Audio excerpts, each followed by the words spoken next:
It feels crazy to say this, but Helluva Boss first episode aired more than 4 years ago. With the second season now finished, it's a great time for a quick review and ranking of every single episode, short and more, like the pilot or bonus content, such as Stoda's song Just Look My Way. If there's more you'd like me to include, let me know down below. I'll split this into 3 separate parts so y'all don't have to wait for a month. Let's start with Season 1, Episode 1, Murder Family. I was surprised how much I enjoyed watching it again for this ranking. Until the story starts like 5.5 minutes into a less than 14-minute episode. I would say that's an issue with the pacing, but honestly the intro is great. It is by far the best part of the episode, once the imps go to Earth. It all feels a bit generic.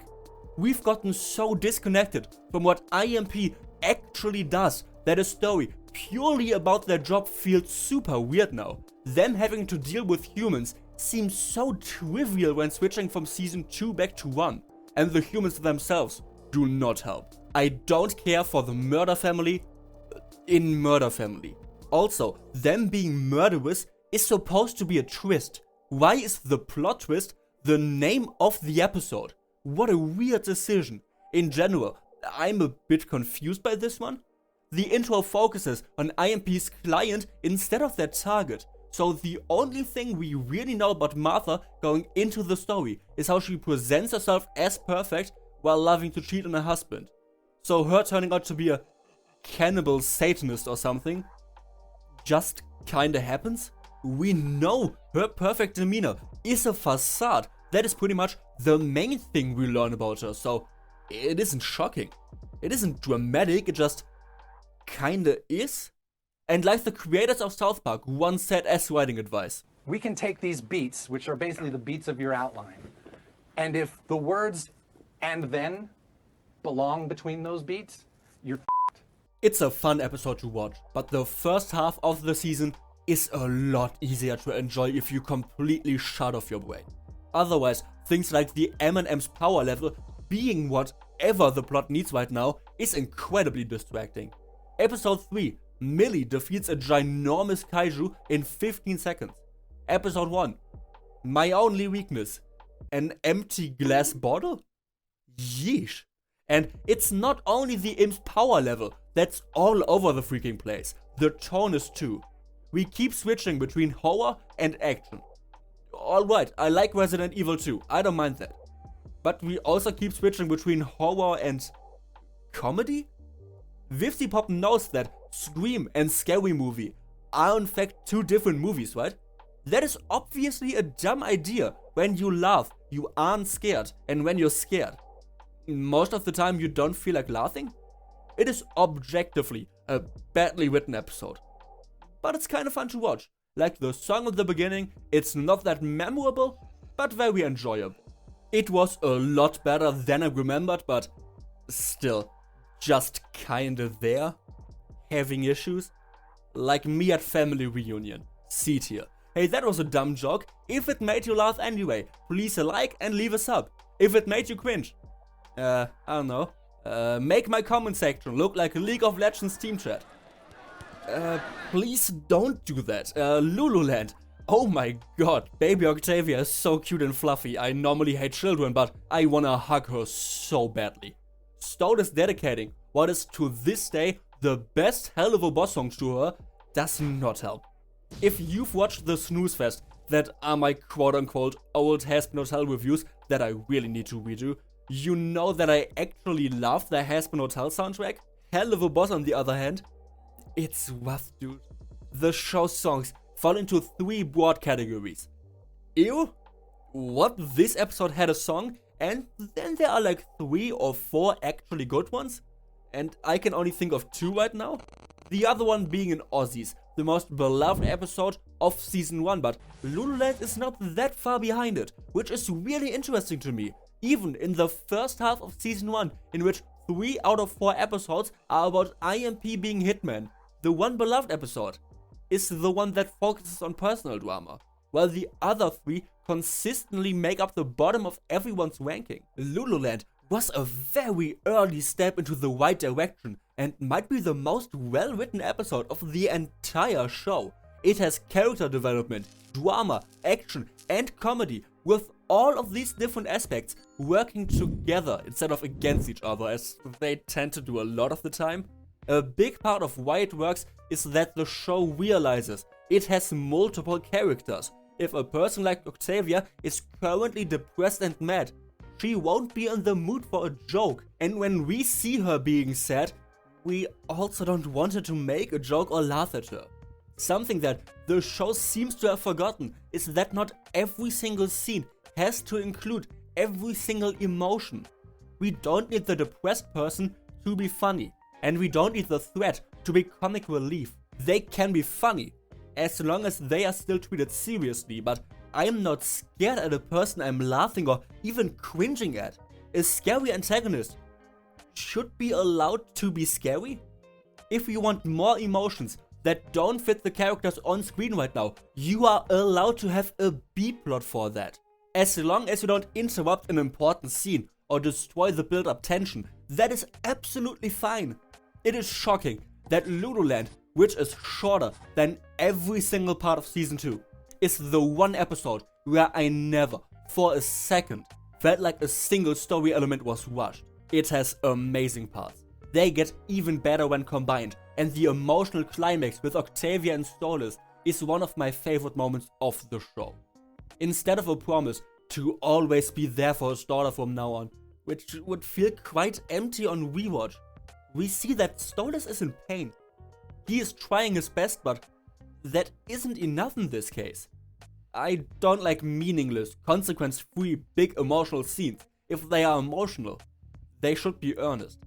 And this scene does it beautifully. I wouldn't say the episode is perfect. Moxie trying to win a plushie for Millie is kind of funny, but it feels a bit too much like filler I.M.O. But I'd argue this episode is the one that comes closest.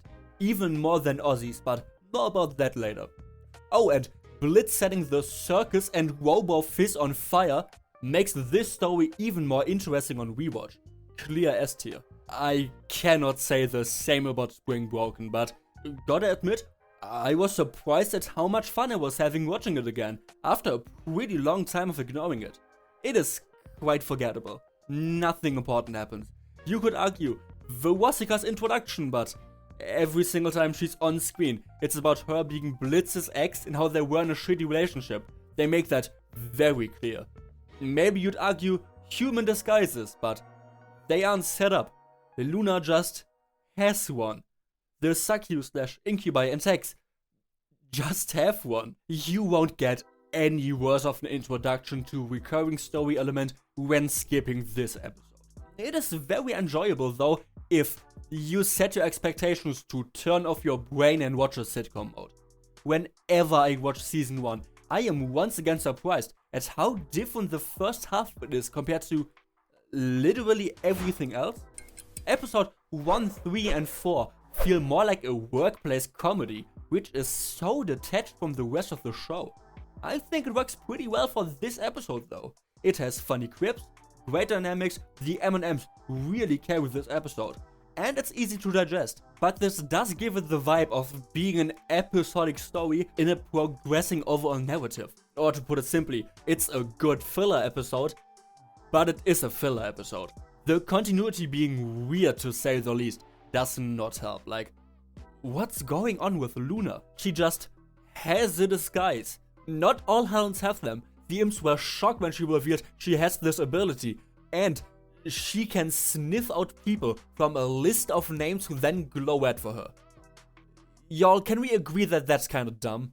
She has a list of names and then she can smell which person it is? This ability would be so overpowered that the only time her sniffing out someone comes up again, being in Seeing Stars when they try to find Octavia, they had to find a dumb excuse of why she can't do that? Alright, now let's get to work. Looney, sniff. How am I supposed to smell anything in this city? C.h.e.r.u.b.s is dirty. She can look at a written down name and know which person it is, but C.h.e.r.u.b.s is dirty. Man, I hate Luna in this one. First of all, she gets super intimidated and shy because of a pop star, which goths can't listen to pop. We burst into flames if we do that, that's common knowledge. I don't really mind the Luna and Tex dynamic, but God, I hate the dialogue. I suck at handling second-hand embarrassment so hard that I legitimately can't watch shows like The Office. Try my cookie cookie. Try my cookie cookie. Try my... That was great. She gets it. Now she knows what it's like to be a minority. It just makes me feel so uncomfortable, and dude, this has the exact same energy. That's hot. I mean, like, literally, you know, because vortexes, you know, they give off heat. I legitimately took off my headset and scrolled through Instagram when recording these clips, and I still feel nauseous because of them. I'm well aware this is not a fault of the episode, that's me being weird, but please tell me I'm not alone with this. Luna and me aren't the only weird people here though. What's the deal with the c.h.e.r.u.b.s? I swear to God, I don't know if they have the ability to influence humans. They have this heart effect, which I think is meant to show them having some special power, but of all the people we see getting it on, not all of them are with c.h.e.r.u.b.s. The effect doesn't really seem to work on the cops, for example. Everyone was high, drunk and horny before Veronica even showed up, who is a famous pop star playing on spring break, and all the c.h.e.r.u.b.s are just, let's say, serving, so are they just hot? I mean, it's not like Luna has any power over humans, yet she has a very easy time to convince people to sleep with her. 'Cause she's hot. I really don't know, it's odd. And the hottest one doesn't get enough screen time, by the way. Look at how damn cute he is. It's really not an episode that benefits from thinking about it. It's funny but dumb. The big monster literally just appears because Veronica throws their bottle of liquor into the ocean. Blitz just stands in a crowd without a costume, no one seems to care, and so much more. Like I said in the beginning, it's very enjoyable if you set your expectations to turn off your brain and watch a sitcom mode. If you aren't able to do that, just skip it. High C for me. Speaking of just skip it, Cherubs. This episode is worse than Unhappy Campers. I will die on this hill. The way both episodes are written is horrible. But on rewatch, I actually laughed when seeing Unhappy Campers quite a lot. There's a lot of good happening in it, it's just overshadowed by the bad, but I'm having a hard time to even find good things to say about Cherubs. The Cherubs themselves sure aren't one, they are just annoying. I hate that we brought them back, they completely ruined Full Moon. The human target, Lipton, is unlikable and unfunny. It's weird to even call him a human because he's barely more than a MacGuffin, switching his opinions about every 2 seconds when the plot needs him to. He hates children? Now he doesn't anymore. Literally every time they come to a place he says he doesn't want to be there, only to change his mind after someone says like one line. It's formulaic, it's boring, it repeats a joke in the first 5 minutes, and the whole concept is brain dead. They are assassins. Shoot him. He doesn't have to off himself. They act like the imps failed at their job because of how Lipton dies in the end, meaning he may not go to hell, but in the beginning Blitz literally talks about how it could be possible that he ends there, not that it will happen. Lipton also wants to die because he is old, but the way he got old is literally that he built a machine that can turn people young again. I don't know what happened in the writing room here. It is awful, I hate it. The only good thing I can think of is that the one funny minute of the episode works entirely in GIF format. So luckily, there straight up doesn't exist a reason to rewatch this episode. Unless you make a ranking, but you could just make your bad mood the viewer's problem, that works just fine. I'm so glad I can go back to ignoring this episode, and that I'm gonna watch the Harvest Moon Festival now. I'm conflicted. This is a great episode that has some serious issues. We can probably all agree that stuff like the bear trap Millie gets caught in is dumb, but my biggest problem with the episode isn't in the episode. What do I mean? Well, kids, let's all say it together. They ruined Striker! That's right, children. He is so intimidating in this story. I mean, this is his introduction. He is brutal, he is a player, and I want us to put the dating and intimidating, but it's so hard to see him in the same light now compared to when the episode aired. I mean, how am I meant to even take him seriously after moments like these? Cover up what he was doing with the, line? Yeah, that. I mean, honestly, why should I take him seriously after this moment? I'll get him next time. He's just sitting in the dark now. For no reason. At all. What a melodramatic theater kid. We also get our first look at another fan favorite character, being Sally Mae. Gotta be honest, I think 90% of the love she gets is because she's trans, but hey, there isn't nearly enough trans representation in media, so people being happy when there is a character, totally valid. Is the story of the episode a bit cliche? Well, a character has to overcome the insecurity of being weaker in one aspect, but ultimately stops feeling inferior because they realize it's okay to have different strengths.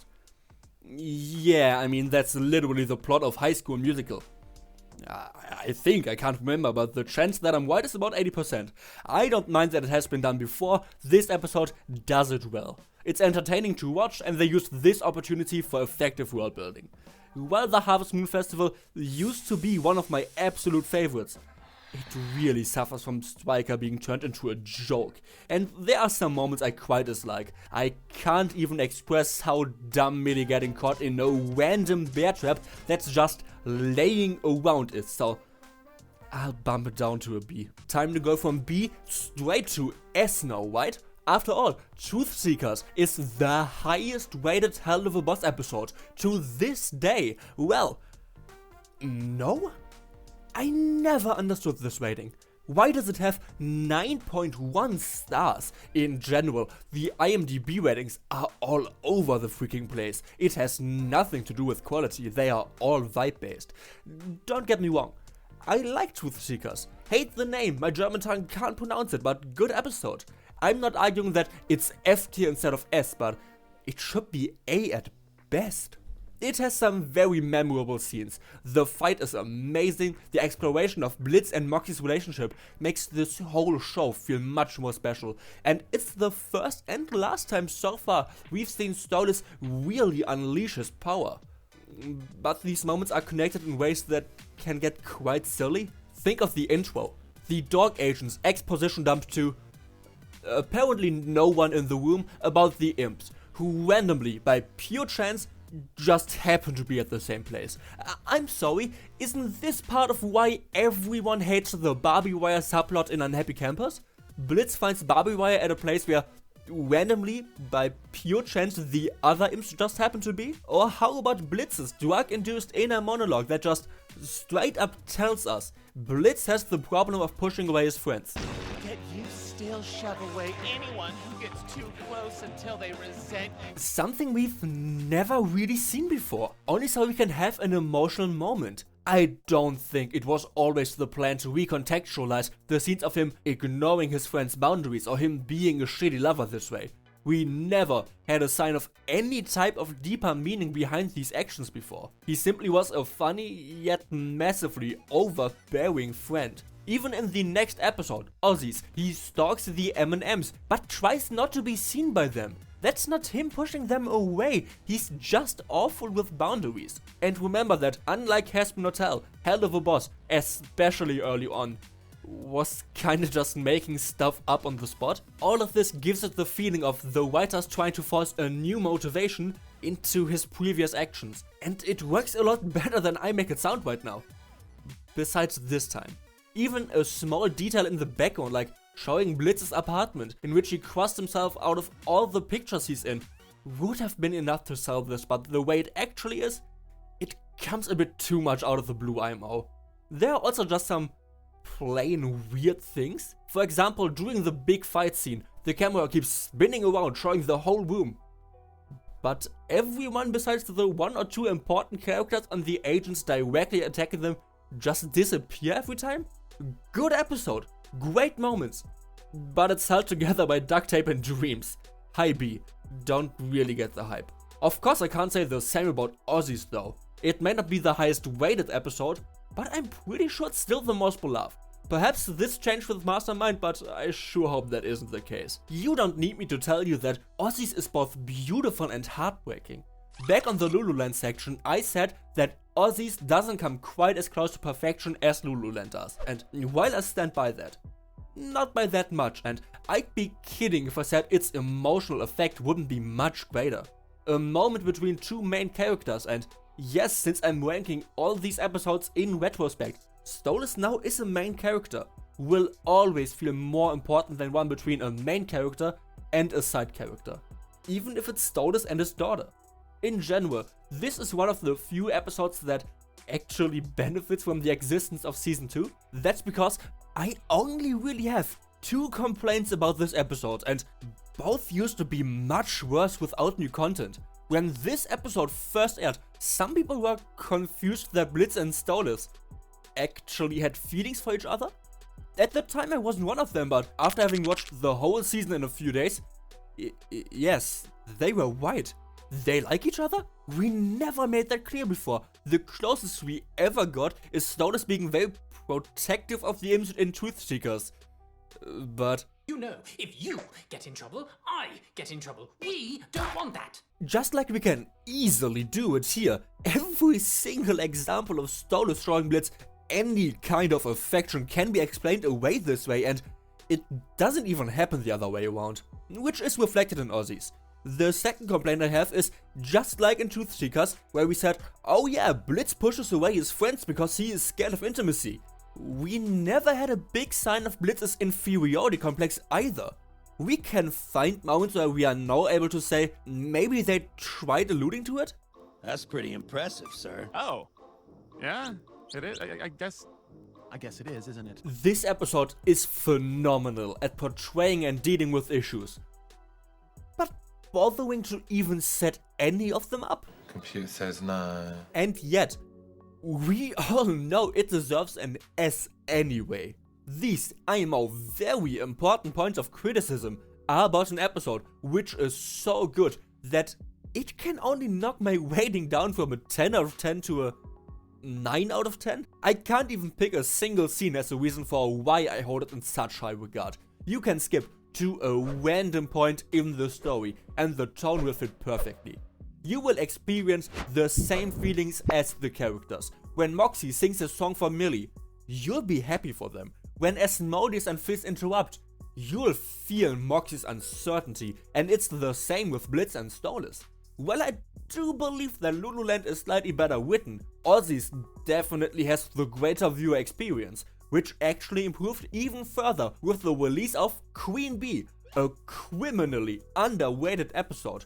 I truly believe that if it aired when it was supposed to, it too would be beloved by the fandom. Seeing Blitz failing to cope with how Stolas was ashamed to be seen with him makes Aussies even more heartbreaking, and it's not only that, we realize that it didn't have to be this way. Yes, Stolas is part of the c.h.e.r.u.b.s, Hell's elite, but Beelzebub is even higher up in Hell's hierarchy. Yet she doesn't care who knows about her open relationship with a hellhound. I adore this contrast in these 2 episodes and how it's portrayed without the show ever explicitly calling attention to it. It is so unfortunate that Queen Bee was heavily delayed and ended up airing about 1.5 years later than Aussies. Luckily, it does still work as a standalone episode. Luna desperately needed some screen time, and the story definitely succeeds at humanizing her. Her being extremely combative the whole time can be a bit jarring to watch, but it's very much in character, and I do think they managed to straddle the line between her being aggressive and unlikable pretty well. It's also simply cool that they got Kesha to voice Beelzebub. Vivsipop wanted to work with her for a very long time, so her taking this role and even reprising it in Mastermind is pretty sick. She even worked on Cotton Candy, the song she doesn't sing. Her character does though. I'm just gonna assume she would want quite a lot of money, or there would have been a problem with the label or whatever. While the song is pretty alright, I'd argue it overstays its welcome, having a fairly simple theme and not really doing anything special with it until about 2 minutes in. It still works great as an introduction for Beelzebub, whose dialogue I love. Her being openly loving and caring is another great contrast, this time to how Asmodeus acts. Like I said, Queen Bee works as a standalone episode, but with Aussies in mind, it really shines, especially Blitz's subplot, which heavily intersects with Luna's A story. A lot of moments get recontextualized in important yet subtle ways, even small things. In Aussies, Blitz stands his ground to fight for his friends against a deadly sin and Fizz, who we knew had some kind of shared history, thanks to Loo Loo Land and the picture he later on opened. But even at the end of Queen Bee, when he mumbles about being scared of dying alone, he doesn't mourn whatever he and Stolas had, he thinks of Fizz. If you've only watched this episode when it came out, rewatch Aussies and this back to back. Both of them will benefit from this. While Queen Bee isn't as strong as Aussies, it's still a great A-tier episode in a way that's very unlike Helluva Boss. When was this show ever good at subtlety? It never was before. It definitely never has been since, but hey, I'm not complaining that they somehow managed to pull it off. And I finally managed to pull off this video. My longest one, the first one with sound effects, with new poses and so much more. This really was a lot of work, so I'd be incredibly grateful if you'd leave a like and subscribe. This way, you'll also show me that you want the next part, ranking every single Season 2 episode.